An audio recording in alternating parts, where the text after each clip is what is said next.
ఆ ప్రగతి భవన్లో భాగంగా ఉన్న జనహితలోనే ఒక 1000 మంది జర్నలిస్టులతో సమావేశం పెట్టి జర్నలిస్టులకు 100 కోట్లు రిలీజ్ చేసింది అదే భవనంలో అధ్యక్ష. అదే భవనంలో అంగన్వాడీలకు అన్నం పెట్టి మొత్తం కూడా వాళ్ళ జీతభత్యాలు పెంచింది అక్కడే అధ్యక్ష.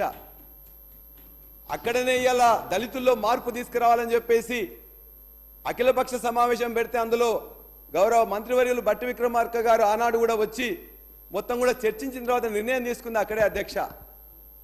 ఆనాటి వ్యవసాయ శాఖ మంత్రి పోచారం శ్రీనివాసరెడ్డి గారి నాయకత్వంలో మొత్తం కూడా నాయకులందరూ కూడా అక్కడికి వచ్చినట్లయితే మొత్తం కూడా రైతు నాయకులందరూ వచ్చినట్లయితే రైతులతో మాట్లాడి రైతు బంధుని ప్రవేశపెట్టింది కూడా అదే జనహితల అధ్యక్ష.